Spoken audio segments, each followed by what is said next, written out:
Welcome back into the All Things Mizzou podcast presented by Missouri Tigers on SI. I'm one of your football reporters, Joey Van Zummeren, joined as always by Michael Stamps. Michael, how are we doing in this bye week for Mizzou, the first of two bye weeks?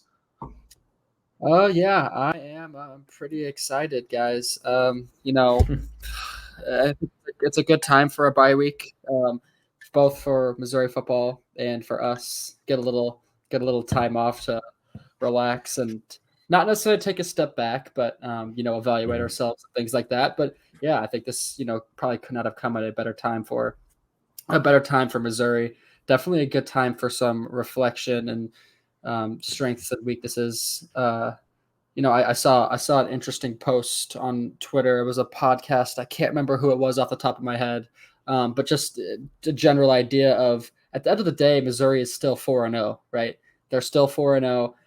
It's an extremely ugly 4-0, but they're undefeated, and at the end of the day, they have got the job done, regardless of the fashion that's been in. So I think that's kind of got to be the main point going into this week for them. And obviously, you guys are going to be seeing this on Thursday or Friday, so it'll be just about the end of the week. So who knows what they've done? We didn't get to hear from any coaches or anything like that on Tuesday, so we don't really know what the preparation or process has been like. But yeah, it's probably been couldn't be better timing for a Missouri football bye week. I would say. Yeah, like you said, a lot to reflect on for this team. And I agree with your main point there, though, that at this point, they have all the time to still reflect on everything and improve on it. They're not at the point where, sure, you don't want to ugly win over Vanderbilt and that drop them down 4 spots in the rankings, but all they got to do is win their games. They still control their own destiny at this point. If it gets later into the season, then it starts, those ugly wins start determining playoff spots, especially if you don't win the SEC. So, and there's going to be a whole lot of tiebreakers when it comes to the SEC at the end of the season. But as long as they keep on winning their games, they'll be just fine. So, like you said, though, a lot to learn from this Vanderbilt game. 30-27 win in overtime. And it was just kind of a weird one because there was a lot of points in this game where it felt like, okay, now is going to be the time where they finally start clicking on things. I thought it was just going to be another case like Boston College where they go down 14-3 at the start and then all of a sudden they're back. They get an interception. They have all this momentum building. They really never woke up from their slow start. And, they have a bad third quarter defensively. Blake Craig misses 2 kicks in the fourth quarter, another one in the first half as well. I saw there was some debate on Twitter on if Blake Craig actually made his second kick, and the refs actually had it wrong. But either way, you got to play with whatever the refs give you. And Blake Craig was not great on the day. So Michael, what were your main takeaways from that ugly win? We talked about, they got out to a slow start against Buffalo in week 2, and it was a slow start, not the best first quarter, but there was never a point in that game where I was like, Missouri's going to lose this game. Against Boston College, it looked rough. That first half was not pretty, and obviously they scored late, but my personal opinion, I was pretty comfortable with the idea that Missouri was going to win that game the entire time, even at its lowest points. Against Vanderbilt last week, I never once felt comfortable, just from a general viewing standpoint. I never felt like, wow, this team's going to win. And going into overtime, that didn't change when Brock Taylor, I believe, Vanderbilt's kicker, when he missed that kick, or excuse me, even before he missed that kick, leading up to that, I was like, we got double overtime. They're going to get the ball back. It's extra point, or they're going 2-point conversion for 2-point conversion. It's just Vanderbilt was pretty effective. They were pretty decent in the red zone. I didn't feel comfortable. So to walk away with a victory, after a game like that, where really I don't know if they could have played much worse offensively. It can be kind of puzzling and head scratching, but it's just like I said a couple minutes ago. Like, you walk away with a win. A win's a win. You're still 4-0. But we touched on it very briefly in very quick fashion after the game and our post game reactions that defense looked pretty impressive. And they obviously still let up 27 points, and Diego Pavia really picked him apart on the ground in the air. But I think they were 4 for 14 on third down, which is a very impressive stat. The defense looked great. Again, not much else we could say. The offense looked a little bit sloppy. Nate Noel did his thing. Brady Cook, maybe a little bit different story there.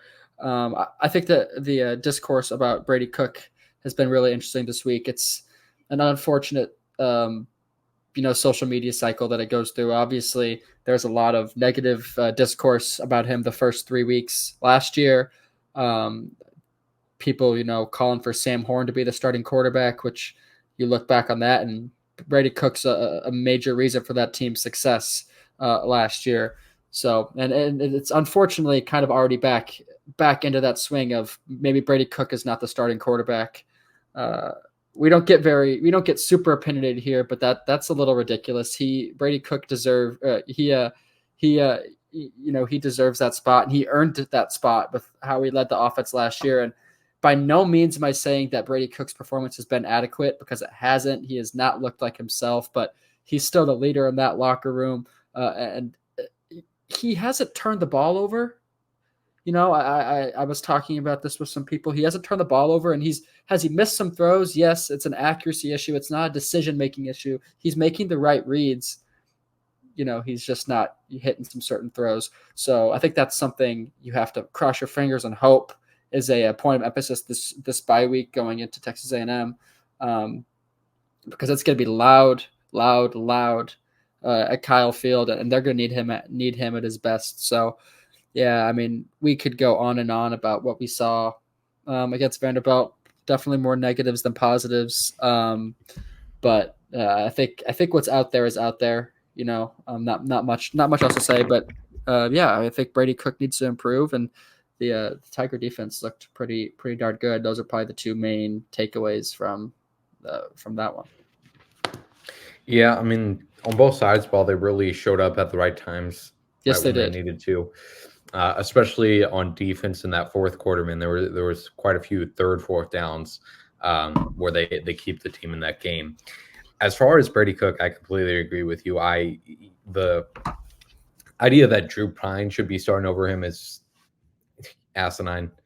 And there's so many people on Twitter that just throw just stupid ideas out there, and I'm not even trying to get on the high horse for Brady Cook, and I'm not trying to trash Drew Pine either, but Drew Pine has thrown at 353 passing attempts in his career, 17 plus 49, whatever that is, in 2023 and 2024 combined.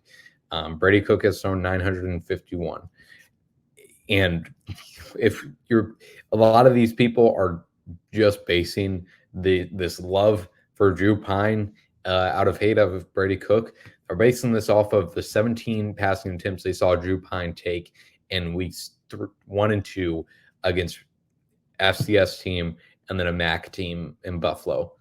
That's that. And I really liked Eli Drinkwitz went on a radio show, I believe in the St. Louis area Wednesday, and kind of gave a same passionate speech. And, I think Drinkwitz's defense of Brady Cook sometimes just adds gasoline to the flames for the social conversation on him, because Eli Drinkwitz is sometimes, you could argue, a little bit too protective when he's asked about Brady Cook. He was asked about him after this Vanderbilt game, and his answer was something about, well, he's been efficient. I think, might have said something about not turning the ball over, and he said we're 1-0 in SEC play. It's like, well, by saying, he obviously, and he was fine in admitting that, in the red zone, Brady needs to be better in that, as all the offense does. He was been fine in admitting at some points that Brady needs to improve. But by answering questions like that, I think he's been asked, this past week 3, maybe week 2 as well, just what he thinks about Brady Cook's performance, and has not been, as much of an open book as people would probably like him to see, because I feel like a lot of people see that as a direct reflection on how accountable Drinkwitz is making Brady Cook be? And I don't think that's actually a reflection. I don't think what Eli Drinkwitz is saying in the media, because I think he's very conscious of what he's saying in the media and how that fuels the social conversation. I don't think he wants to add any more flames to the fire on Brady Cook. And, ironically enough, I think he's possibly being counterproductive with that. But I like Drinkwitz's defense of him on the radio show, and I think ours might have been a little bit higher pitched though, because we don't have as much stake in offending the fan base. But yeah, I like you said, Michael, the defense, another really strong showing for them. Nate Noel was the only thing going for that offense, and just to harp on Brady Cook even more, if you really needed that, he's got to get better. And yeah, I mean, it all starts with him, as he admitted. This offense has to get better in the red zone, and it's an odd thing to watch how many drives they just have stall out there in the red zone, because it was such an emphasis. We've been hearing about it since the start of spring ball, how much this team wants to get better in the red zone. Last year, they were one of the top teams in red zone scoring percentage, but way too many of those were field goals. They wanted to cut those out, and they're having the same issues this year once again. So we'll have to see. Drinkwitz talked about it today on the SEC conference call. They say they've pinned it down. They've pinned the issues down. And obviously it's one thing to pin those issues down. It's another to actually be able to go out there and execute them. That some of it has been on scheming. Some of it has been on, execution. Some of it has been on play calling. And so it is odd to watch, for it to be such a focus point for them this offseason and still not to be there, especially they have the weapons to do it. We talked about in one of the first few episodes of this podcast during fall camp that they have Theo Weiss and Joshua Manning, 50-50 guys that can be really big threats in the red zone. They have Brett Norfleet that can help out in that as well and disguise the run game and the pass game and those type of situations. And it's, just not working so far. And again, Brady is probably to blame for that. There's been a few third downs in the red zone this past week, even where he misses some easy throws. So we'll have to see how they improve on that. And like you said, Michael, offense as a whole on all areas of the field is going to be challenged next week against Texas A&M. So like we mentioned in our post-game show too, the time is ticking for them to find out some solutions for this offense. Now, obviously, they go to Texas A&M, and then they'll kind of have another time to take a breather when they travel to UMass, with all due respect to Fingers that school. Crossed. You would hope. Yeah, right. Michael, any other thoughts on this Vanderbilt game before we move on to our main part of this episode? No other thoughts on Vanderbilt. I'm going to go off script here really quick. Just something happened today that's somewhat relevant. I thought might be worth mentioning. 3-star defensive lineman Kamori Moore, Lee Summit native. Goes to Lee Summit North High School. Decommitted from Oklahoma today. So just an interesting guy to keep an eye on. 24/7 Sports does not say he currently holds an offer from Missouri. I would be shocked if, and I hesitate to speculate like this because I know nothing about what's going on there. But it be interesting to see if that changes. Obviously, just being a local guy. It would be interesting to see if they extend an offer and some interest garners there. Just thought something that was something worth mentioning. Obviously, it's been a busy recruiting time. I'm not going to go into it, but I got the opportunity to talk to Jackson Cantwell, which was wonderful. That's obviously a big target for 2026. But Kamori Moore, for the recruiting listeners out there, someone to keep an eye on. Again, doesn't currently, according to 24/7 Sports, he does not currently hold an offer from the University of Missouri. He's an hour and a half down the road. So, but be surprised if something doesn't change there. Definitely something to keep an eye on. Yeah, for sure. And it'll be interesting to see the increase in Missouri's presence in the Kansas City area over the next few years. Drinkwitz mentioned it a few weeks ago when he was asked about the St. Louis area. And he talked about that. I feel like he's been asked about like recruiting in the St. Louis area about 50 times in the past year even. But he talked in that answer about, increasing their presence in Kansas City. Obviously, Williams Nwaneri is going to be a big part in that. And yeah, I mean, I don't believe – I think there's multiple schools in Lee Summit, so I don't know if him and Nwaneri went to the same schools. But I think they did. Okay. Yeah, they did. I think you're correct though. I think there are two high schools in Lee Summit, but they both went to Lee Summit North. Okay, so yeah, I guess the presence of a Lee Summit North would imply the existence of a Lee Summit South or some other direction.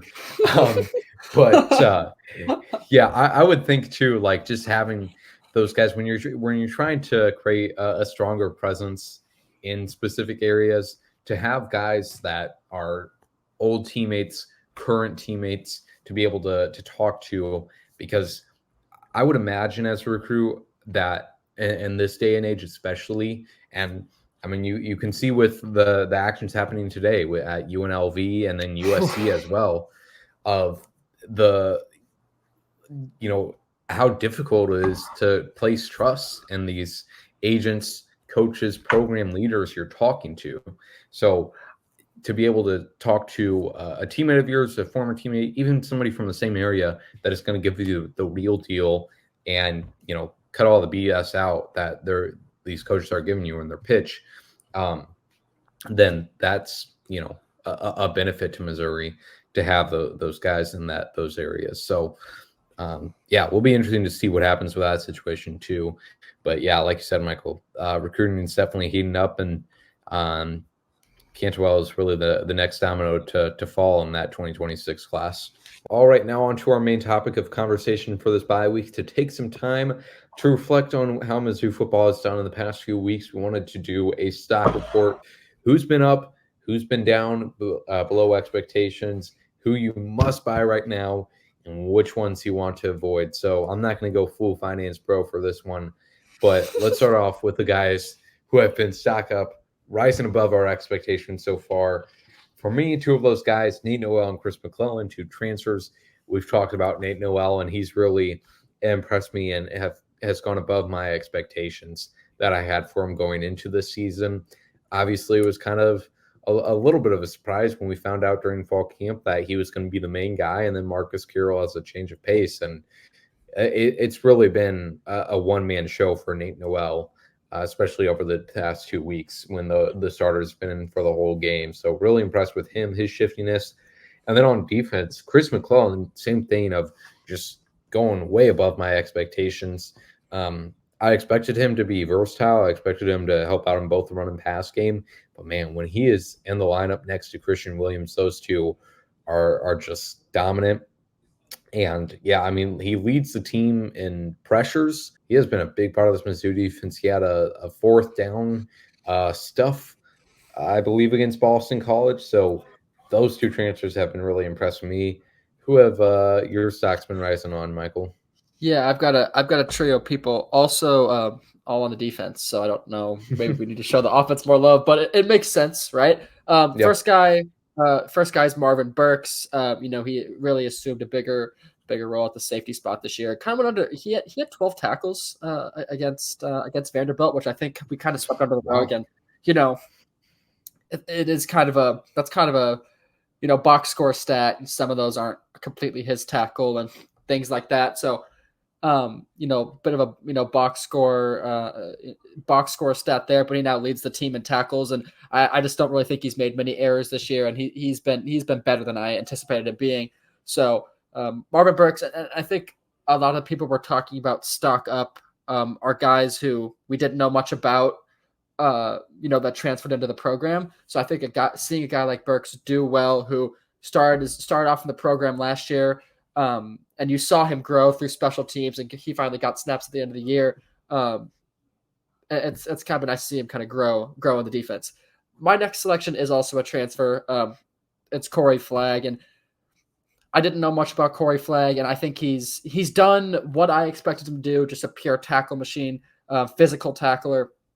he's done what I expected him to do on a higher level, and he's just been really consistent. Obviously, seemed like he was a little bit banged up last week, but I have no doubts in my mind that if he would have maybe got a little bit more run, he would have been better on that box score. He still finished with five tackles, so he did his thing. But he's made some really good plays early in the season, and he's been very impressive, not just to me, but I think to everyone. And to cap it all off with the defense, again, not a very fun, surprising pick at all, but I'm going to go with defensive coordinator Corey Batoon here. I mean, we don't need to beat over your guys' heads about how we thought the offense was going to, really shine. The defense had question marks, and it's been the other way around. I'm not going to, beat that message into anybody's head because I think we've made that very abundantly clear, and I think most people understand that by now. But he's been very good.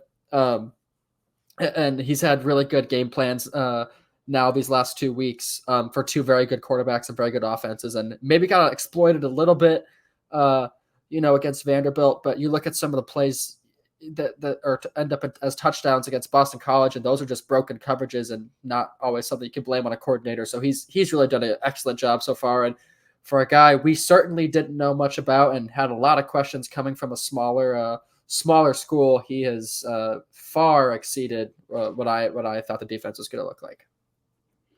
Onto the players whose stock has been lowered a little bit.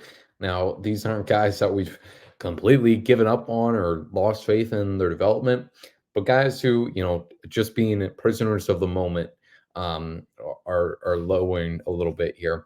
Marquise Johnson, again, this is prisoner of the moment stuff, and most of it to blame for his production. His lack of production has been Brady Cook not being on timing with him, but really expected him to be a big factor in the offense this year, and he just hasn't been. And again, there's other factors to that, but pure stats-wise, pure production-wise, that's just how it is. And then also offense coordinator Kirby Moore, really coaching staff as a whole, just coming off some bad game management decisions in this. And I think it's fair to deliver a few questions about Kirby Moore and the job he's been doing, because like I said about red zone and all the emphasis they put on that, and I have no doubt that it's much more than just Kirby Moore. But again, being prisoners of the moment, those are two guys who I have stock lowering on. Michael, who are your two guys you're lowering down a bit? Yeah, my first guy is Brett Norfleet, and I'm going to preface that by saying obviously he's not been fully healthy the entire year. He missed some time early on, and I'm not going to speculate on if he's at 100% right now or if he's not. He looks to be himself, but he's clearly still getting into the flow of things. And they've targeted him 9 times this season. He still has he has 7 catches, but only 27 yards to show for it. I think expectations were certainly high for him coming into this year. I like to pinpoint, Pete Thamel. He says star tight end Brett Norfleet is out with an injury, or star tight end Brett Norfleet is back. So he has that star label next to his name now at the tight end spot. So I think it's safe to say he has not lived up to that star name, but I'm going to give him a little bit of a pass because of the injury stuff, and it's early. And obviously, Brady Cook is still finding his footing in the passing game. So Brett Norfleet is still trying to find his footing. They've got him looks, and I think Drinkwitz has said they're trying to look for him. They had a fun little shuttle play against Boston College, and he got tripped up, but that was an open running lane if he doesn't get tackled on his feet. So, we can speculate and do what ifs, but I think there's more that we want out of Brett Norfleet there. Other ones also on the offensive side of the ball, it's Marcus Carroll. We said we're up on Nate Noel. Nate Noel has been excellent this year. Almost certainly has taken over that workhorse role, and it's pretty clear that coming in that Noel was had a running style that catered more to being a workhorse running back that took more of the carries, and that Carroll was, again, not something I need to beat into your guys' head. He's a power back, and he's going to come in and third down in the red zone and score. And I don't think he, especially against Vanderbilt, I don't think he looked particularly great in that area. And he had 2, the first 2 games he looked solid, but we didn't see him much against Boston College. And when he was in against Vanderbilt, I don't think he did anything too memorable besides a touchdown. So I guess I should mention that. But he had a couple third down runs where his job's to get 1 yard because he's a physical runner. He's strong and powerful, and he just didn't. So I think I'd like to see him find his footing a little bit more. On to some sleeper stocks that you should definitely invest in right now before it's too late. Zion Young, the defensive end transfer from Michigan State, has really, really impressed me in the same way that Chris McClellan familiar with his skill set, but not aware quite of his power. And you talk about power with Zion Young. He is just such a powerful bull rusher off the line of scrimmage. So many times you look at the offense tackle trying to guard him, and he's just instantly thrown off his platform. And Zion Young is yet to record a single sack this year, which is surprising. I think that is going to quickly change. I want to be surprised if he's not right up there with Johnny Walker, he'll be ahead of Johnny Walker and lead this team in sacks on the season. So that's my must buy, must invest in guy. Michael, who do you got here? Well, I just want to say you 1000% took the words out of my mouth. If I could have said Zion Young, I would have. I think I've made it very clear that I'm a huge fan of Zion Young, and I could not agree more. I'm gonna go with Mookie Cooper, and for me, it's not a he hasn't produced, but he's playing well. He's one of the team's leading receivers. He's the team's third leading receiver. I just think he's not necessarily getting all the love he deserves. He hasn't reached the end zone yet, but he's just been a very consistent receiving threat for Missouri so far. I've been impressed with his route running. He's getting open, kind of finding some holes in zone defense that he can sit down in, and he had a nice catch against Vanderbilt that was a little contested. So he's been physical at the catch point, and I've been impressed with his route running so far. He doesn't necessarily present as the biggest red zone option. I'd be interested to see what percentage of snaps he gets in the red zone and things like that. And I think a touchdown's bound to come. He had a couple big plays against Boston College. I think more of those are also bound to come. He just kind of sneaks into the box score, and you don't realize he has 50, 60 yards with a couple receptions. So, his production is there. Obviously not to the level of Theo Weiss, Luther Burden. That's not a surprise, but his production's there. He's been a consistent option. A little bit of a fallback for Brady Cook. I think that's going to continue, and I wouldn't be surprised. You said Zion Young's going to could lead the team in sacks, and I don't disagree with that at all. I'm not saying Mookie Cooper is going to lead the team in receiving yards or receiving touchdowns, but don't be surprised if he ends the year with a nice 600, 700 yards is his career best. I think that's very, very possible. He's always been the kind of underrated, unsung, not hero for this offense, but going back to last year, just a guy that a real utility player. And I don't use utility as to demean his value at all. I think he helps out this Mizzou offense in a lot more ways than even we on the outside even realize. So I like that pick there. One that we agreed upon and really couldn't think of anyone else that fit this category was the risky stock. This was one, you might hit a home run with this one, or you might lose your mortgage with Blake Craig, and that's week to week. Like Drinkwood said after this Vanderbilt game last week against Boston College, he goes 4 for 4, has 56, 59 yarder, wins SEC Special Teams Player of the Week. Yesterday or against Vanderbilt, he could not have been farther from that. So I have faith in him that he's going to be able to figure it out. This is his first SEC game ever, and I think what really hit me about Blake Craig in particular is seeing the fan base's reaction to him. And I honestly, I didn't think the Twitter reaction to him, the stove wasn't too hot on those, surprisingly. The fan base, in the stadium during the game reaction, like, it makes sense that they're booing him. And I'm glad to see maybe I'm just not seeing it, thankfully, but like the lack of like super strong hate toward Blake Craig. And our photographer, Matt Guzman, got some pictures of Blake watching the game on the sideline as Vanderbilt missed that kick. And Blake is, in double overtime after he makes that one, that makes it 27 or 30-27 after he makes that one, sitting on the bench alone, and you can just tell how solemn he is watching that, and clearly very emotional. And I just thought those pictures were very cool to see, just the pure emotion in them. And I think it's always the case with football players of anything you are thinking about them online, they have thought about themselves at 10 times worse. And this isn't Blake Craig's last time failing. It's not his first time failing. It certainly will not be his last time failing. And again, the thing that hit me is that he's in this same grade as me and Micheal.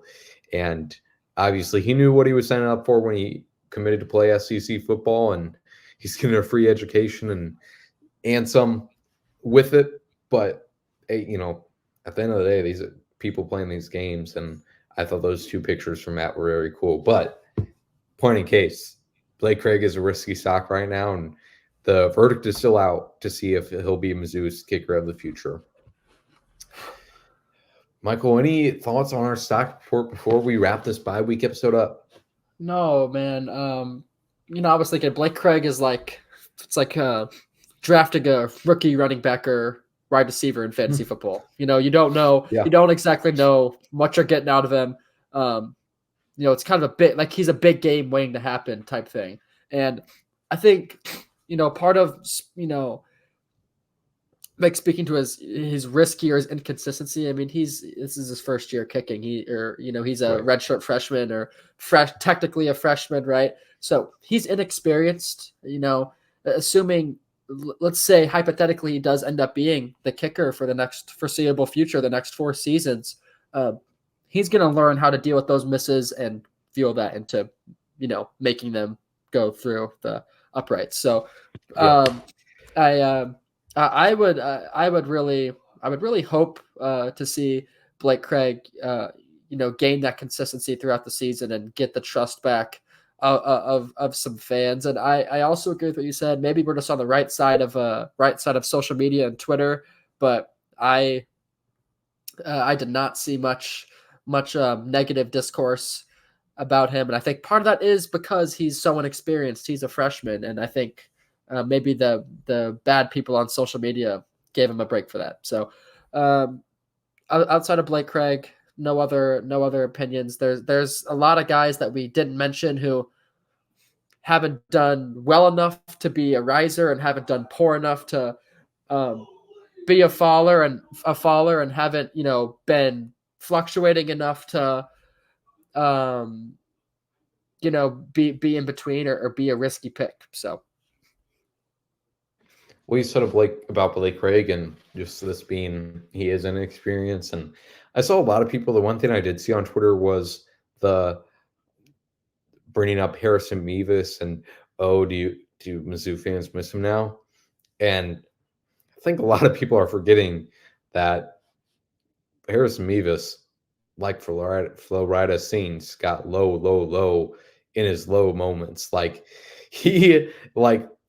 Harrison Mevis was far from perfect in his Missouri career. He obviously has that game against Auburn in 2022.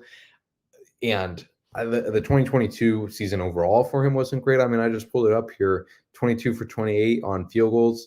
And while he's perfect, he only missed one extra point in his whole entire college football career, which is pretty surprising. But Harrison Mevis had some low moments. It took him some time. So I definitely think that Blake Craig deserves that same patience. So that's that conversation on Blake Craig, and that will just about do it for us on this bye week episode. Shorter episode this week, but we will have plenty to talk about next week when the Tigers get ready to head to College Station to face Texas A&M. We will be in Texas A&M next weekend to report on everything going on down there, so we are looking forward to it, and we appreciate you tuning into this episode and all of our coverage in the future.